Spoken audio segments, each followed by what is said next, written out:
새번역 사도신경으로 신앙 고백하겠습니다. 저는 전능하신 아버지 하나님 천지의 창조주를 믿습니다. 저는 그분의 유일하신 아들 우리 주 예수 그리스도를 믿습니다.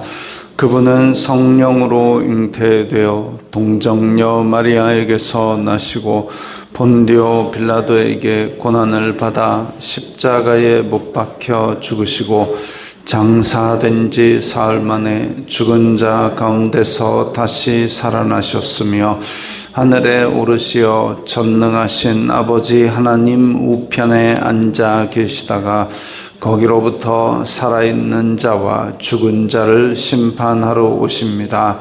저는 성령을 믿으며 거룩한 공교회와 성도의 교제와 죄를 용서받는 것과 몸의 부활과 영생을 믿습니다. 아멘. 거룩하신 하나님 아버지 감사합니다. 간밤에도 편히 쉬게 해주시고 새벽에 기도하는 자리에 불러주시니 감사합니다. 이 시간 저희들 마음 중심으로 주님을 경외하게 하여 주시옵소서. 예수님 이름으로 기도드리옵나이다. 아멘. 찬송가 455장입니다.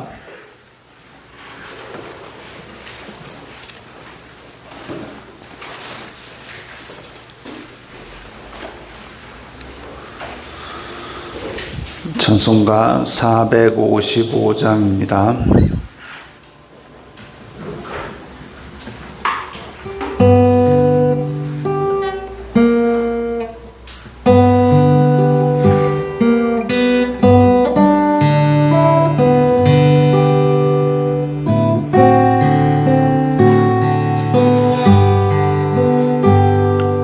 주님의 마음을 본받는 자, 그 맘에 평강이 찾아오면 험악한 세상을 이길 힘이 하늘로부터 임함이로다. 주님의 마음 본받아 살면서 그 거룩하심 나도 이루리. 주 모습 내 눈에 안 보이며 그 음성 내 귀에 안 들려도 내 영혼 날마다 주를 만나 신령한 말씀을 배우도다. 주님의 마음 본받아 살면서 그 거룩하심 나도 이루리.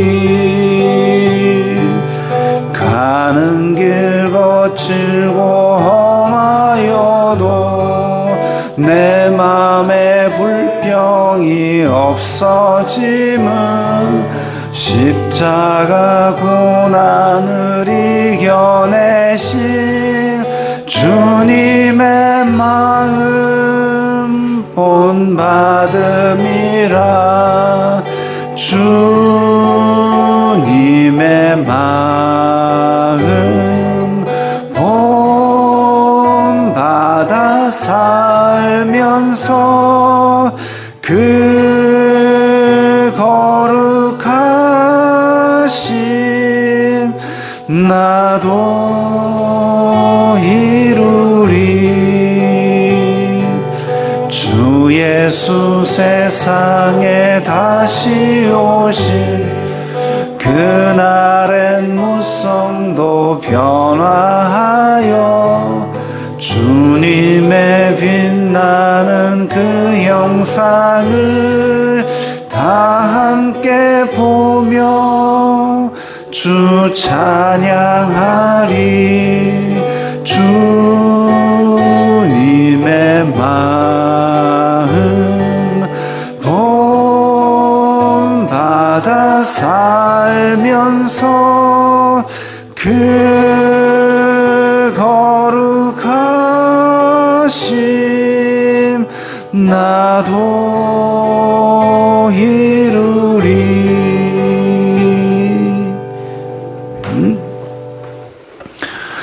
오늘 말씀은 고린도후서 2장 1절부터 11절까지의 말씀입니다.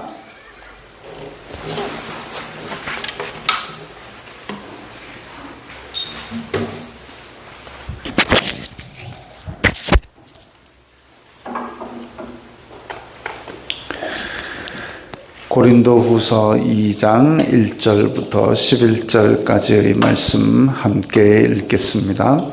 내가 다시는 너희에게 근심 중에 나아가지 아니하기로 스스로 결심하였노니 내가 너희를 근심하게 한다면 내가 근심하게 한 자밖에 나를 기쁘게 할 자가 누구냐. 내가 이같이 쓴 것은 내가 갈 때에 마땅히 나를 기쁘게 할 자로부터 도리어 근심을 얻을까 염려하며 또 너희 모두에 대한 나의 기쁨이 너희 모두의 기쁨인 줄 확신함이로라. 내가 마음에 큰 눌림과 걱정이 있어 많은 눈물로 너희에게 썼노니 이는 너희로 근심하게 하려 한 것이 아니요 오직 내가 너희를 향하여 넘치는 사랑이 있음을 너희로 알게 하려 함이라. 근심하게 한 자가 있었을지라도 나를 근심하게 한 것이 아니요 어느 정도 너희 모두를 근심하게 한 것이니 어느 정도라 함은 내가 너무 지나치게 말하지 아니하려 함이라. 이러한 사람은 많은 사람에게서 벌 받는 것이 마땅하도다. 그런즉 너희는 차라리 그를 용서하고 위로할 것이니 그가 너무 많은 근심에 잠길까 두려워하노라. 그러므로 너희를 권하노니 사랑을 그들에게 나타내라. 너희가 범사에 순종하는지 그 증거를 알고자 하여 내가 이것을 너희에게 썼노라. 너희가 무슨 일에든지 누구를 용서하면 나도 그리하고 내가 만일 용서한 일이 있으면 용서한 그것은 너희를 위하여 그리스도 앞에서 한 것이니 이는 우리로 사탄에게 속지 않게 하려 함이라. 우리는 그 계책을 알지 못하는 바가 아니로라. 아멘. 바울은 고린도를 다시 방문하지 않은 이유 앞에서 하나님의 뜻 가운데 한 것이지 바울 개인의 편이나 이익을 위해서 그렇게 계획을 변경한 것은 아니다. 하나님의 뜻이다 했는데 그 뜻에 감추어진 의미들을 여기서 설명하고 있습니다. 어떤 사람들이 분명히 고린도 교회 안에서 어떤 특정한 사람들이 문제를 크게 일으킨 것으로 보입니다. 그런데 그것 때문에 지금 고린도 교회도 근심이지만 멀리 떨어져 있는 바울도 마음에 큰 눌림과 걱정이 있다 그랬습니다. 그런데 바울과 교회에 큰 눌림과 걱정이 있었지만 이것에 대해서 아마도 고린도 교회 안에서 어떤 처벌, 치리가 있었던 것으로 보입니다. 근데 그렇게까지 하고 나서 그 다음에 이제는 공동체를 봉합하는 데 치중하는 모습이 오늘 본문에 나옵니다. 내가 다시는 너희에게 근심 중에 나아가지 아니하기로 결심하였노니, 이제 근심에 대한 얘기가 나오는데 바울이 고린도에 갔을 때에 오래간만에 보니까 기뻐서 서로 환대하고 이렇게 하는 것이 바울이 원래 원했던 바인데 그런데 지금 이렇게 가가지고는 원래 계획대로 갔더라면 거기서 치리하고 눈물 흘리고 막 이런 걸로 인해서 모양새가 참 아주 안 좋은 상황이 될 것이다 이거죠.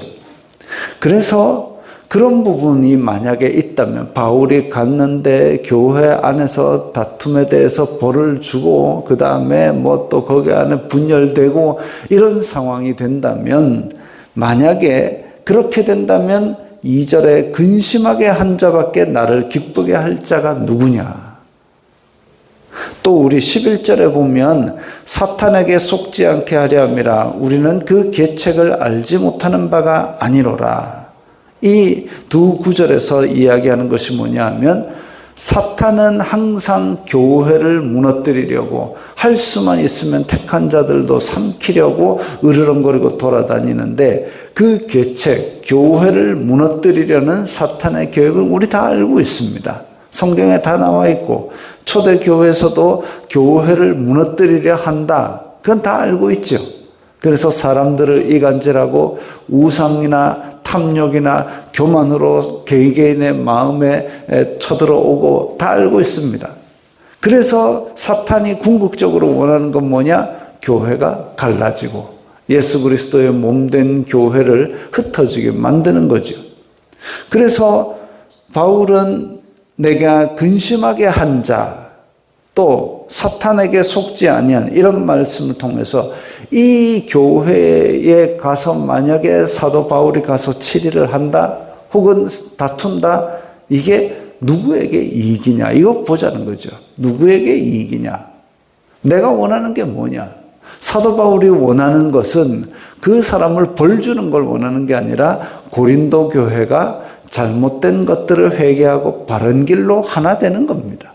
그걸 원하는데 굳이 사도 바울이 쫓아가고 너희 놈 잘못했지 하고 머리끄덩이 잡고 뺨을 때린들, 그게 누구 좋으라고 하는 거냐 그죠. 그래서 항상 교회에서 고민해야 될 것이, 이게 하나님께 영광을 돌릴 만한 일인가, 갈등할 때에 이게 과연 누구에게 이익을 주는 일인가, 내가 진짜 원하는 게 뭐냐, 이런 걸 한번 냉철하게 판단해가지고 일을 하는 것이, 그게 교회의 덕을 세우게 됩니다. 한 번 더 생각하는, 이게 참 요즘 많이 부족한 것 같아요. 어제도 또 무슨 뉴스에 담배를 나가서 피우라 그랬다고 쫓아 달려 들어가지고 폭행을 하고 뭐 그래갖고 뭐 몇 년 형을 받고, 이게 과연 누구에게 이익이 될 일인가? 내가 진짜 원하는 게 뭔가? 이런 걸 고민해야지. 세상에서는 그렇다 할지라도 적어도 교회 안에서는 이게 누구에게 이익되는 일인가? 이게 하나님께 영광될 일인가? 그거 한 번 더 생각하는 거, 그게 어려운 일이 되어서는 안 되죠. 내가 원하는 게 과연 뭘까? 내가 지금 교회에서 이걸 원하고 추진하는 이 이유가 뭘까? 이런 것들을 한번 고민해 보는 것이 성도와 교회를 위하는 일이죠. 바울은 그걸 했습니다. 지금 막 열불이 나서 고린도 교회 쫓아가가지고 너 우상 숭배했지, 너는 음행했지, 너는 뭐 교회를 갈라치기 했지, 그러고 싶은데, 그랬다 하면은 교회만 여러 조각으로 찢어지지 결코 이거는 내가 원하는 게 아니다 이거죠. 한 번씩 마트나 은행이나 가면 창고에서 소리 지르는 사람이 있습니다. 근데 가만 들어보면 뭘 원하는지 알 수가 없어요. 그냥 자기가 불편하다고 소리 지르는 겁니다. 뭘 원하는지 알 수가 없어요. 자기도 모를 겁니다. 그냥 소리 지르는 거예요. 뭘 원하는지가 명확하게 나타나지 않으면 소리만 지릅니다. 서로 불편하죠. 창구 직원이 뭔 죄입니까? 누구에게 이익이냐, 내가 원하는 게 뭐냐, 이걸 바울은 알았습니다. 그리고 사탄에게 넘어가지 않고 교회를 바로 세우는, 이게 목적이라면 내가 안 가는 게 교회를 위해서 이기겠다라고 결정을 한 거죠.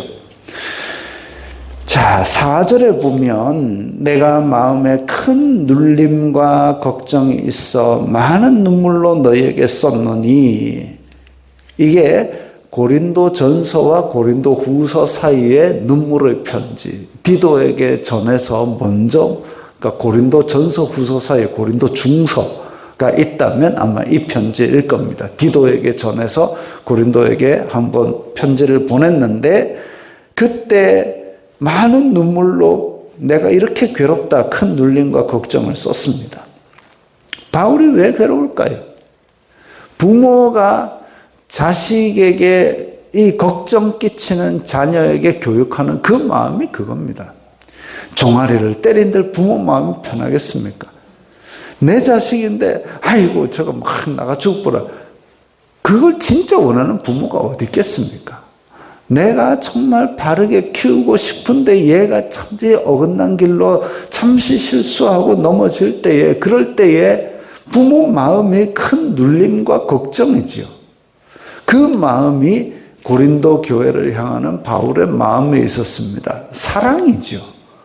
사랑은 무조건 좋다, 오냐오냐 감싸주고 물고 빨고 핥아주고 그게 아니라 바른 길로 보내는 겁니다. 진리와 함께 기뻐하는, 있잖아요. 고린도전서 13장에 진리와 함께 기뻐하는 거 없이 무조건 좋아하고 사랑하고 이뻐하고 그런 것만 가지고는 결코 사랑이 안 됩니다. 진리와 함께 기뻐하지 않는 사랑은 진짜 사랑이 아니죠. 4절에 그래서 오직 내가 너희를 향하여 넘치는 사랑이 있다 그랬습니다. 넘치는 사랑, 그것 때문에 눌림도 있고 걱정도 있고 또 격동하는 마음으로 편지를 썼는데 그것 때문에 노심초사 괴로워가지고, 그래서 디도 만나러 디도야 어찌 됐노 하고 쫓아가지고 저 빌립보까지 쫓아가는 그런 모습도 보여줍니다.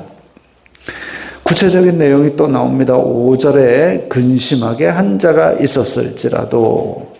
근데 근심하게 한 자가 6절에 보니까 이러한 사람은 많은 사람에게서 벌받는 것이 마땅하도다. 벌받는 것이 마땅하도다. 쉬운 성경과 영어 성경에서는 그 단어를 벌받는 것이 마땅하도다를 벌받은 것은 이미 그것으로 충분합니다. 이래놨습니다. 아마도 고린도 교회 안에서 여러 사람들에 의해서 치리를 받은 것으로 보입니다. 벌 받는 것이 마땅하도다. 벌 받은 것이 마땅하도다. 이미 충분히 많은 벌을 받았다 이거죠. 그래서 바울을 근심하게 한 자가 교회 안에서 그렇게 벌을 받았는데 그것 때문에 너무 지나치게 말하지 아니하려 함이라 그랬습니다. 그리고 그 벌을 받았기 때문에 차라리 그를 용서하고 위로하라. 이제는 이 교회 안에서 그렇게 잘못한 자들이 있었는데 그들을 용서하고 위로하라. 왜? 많은 근심에 잠길까 두려워하노라. 교회는 회개하게 하는 곳이지 실족하게 하는 곳이 아닙니다. 그가 잘못을 인정하고 그가 회개하는 모습을, 진심으로 회개하는 모습을 보여줄 때에 그때에는 위로하고 받아주는 게 맞는 것이지요. 회개 없이 무조건 받아주는 건 아닙니다. 영화나 드라마 같은 데서 그런 표현 자꾸 합니다. 자기가 죄를 지었습니다. 그리고 어느 날 그 사람을 아직도 용서가 안 되는 마음으로 어렵게 그 사람을 찾아갔더니 성경책을 가슴에 탁 끼고 주님께서 나를 용서하셨습니다. 자기가 진짜 잘못했고 진짜 회개했으면 주님께서 나를 용서하셨습니다 하기 전에 자기가 잘못했던 그 사람 앞에 무릎 꿇고 제가 그때 잘못했습니다. 그 얘기가 먼저 나와야죠. 근데 그 피해자가 왔을 때에 성경책 탁 끼고 내가 주님께 용서받았습니다 하면 약 올리는 것밖에 더 됩니까? 진정한 회개가 없이 받는 건 아니지만 회개케 하고 진심으로 회개하게 하는 것이지 실족하도록 잘못한 사람 끝없이 후배 파는 게 교회가 아닙니다. 고린도 교회에서 그 사람에게 벌 준 것이 어느 정도 충분하다고 들었던 모양입니다. 그래서 더 이상 이제 얘기하지 말자. 사랑을 그들에게 나타내라. 앞에 고린도전서에서 사랑을 가르쳐 줬으니까. 그래서 사랑을 그들에게 나타내라. 순종하라고 얘기합니다. 이렇게 사랑하라. 벌 주는 거 물론 있어야 될 일이죠. 그런데 그 벌이 정도를 넘어서 지나치게 되면, 우리나라랑 북한 한번 생각해 보십시오. 우리나라에서는 지금 막 대통령을 욕해도 뭐 너무 심하게 공개적으로 막 그렇게 하면 명예훼손이나 뭐 이런 것들이 있을 수 있지만 하여튼 그렇다고 잡혀가거나 이렇게 심하게는 아니지 않습니까? 근데 만약에 북한에서 똑같은 일을 행했다 합시다. 그럼 어떻게 됩니까? 북한에 안 살아봐서 잘 모르시죠? 이렇게 지도새도 모르게 잡혀가지고 저 정치범 뭐 교과서 이런 데 가면 말로 형언할 수 없는 그런 고통을 당하고 그러다 죽을 수도 합니다. 그리고 그 마을 사람들이 매일 저녁마다 모여가지고 무슨 이렇게 자아 비판하고, 그러니까 비판할 게 없어도 가벼운 벌 받는 그런 대충 그런 걸 만들어 갖고 서로 막 거짓말로 이렇게 하는 게 습관이 돼야 될 정도로 공포 정치를 하고 있습니다. 왜? 거기 걸렸다 하면 막 끝장나니까요. 가정도 파탄 나고 자기는 고생하다 죽고, 그렇게까지 만드는 곳이 교회가 아니다 이겁니다. 우리나라도 뭐 도둑질했다, 강도질했다 그러면 어디 경찰서에 잡혀가서 벌 받잖아요. 벌은 받지만 그것 때문에 완전히 인생이 끝장나도록 그렇게 하지는 않는다 이거죠. 교회가 회개케 하는 게 목적인데 그걸 끌어가지고 밟아가지고 인격을 완전 끝장낼 때까지 그렇게 치리한다, 그건 아니다 이거죠. 그래서 이제는 너무 많은 근심에 잠기지 않게 사랑으로 용서하고 위로할 때가 되었다. 이미 받은 벌이 충분하다. 자, 10절에 보면 너희가 무슨 일에든지 누구를 용서하면 나도 그리하겠다. 즉 그 문제 일으켰던 사람을 교회가 고린도 교회에서 용서하면, 바울 자신도 사실 바울의 사도권을 무시하고 바울은 제대로 된 사도가 아니다 하고 대적하고 그렇게까지 한 사람인데 고린도 교회에서 그 사람 용서하면 나도 그 사람 용서하겠다 이거죠. 내가 만일 용서한 일이 있으면 용서한 그것은 너희를 위하여 그리스도 앞에서 한 것이다. 또 바울 자기가 그렇게 용서를 한 것도 그냥 개인적으로 한 것이 아니라 예수님 앞에서 한 것이다. 왜? 예수님께서 말씀하셨지 않습니까?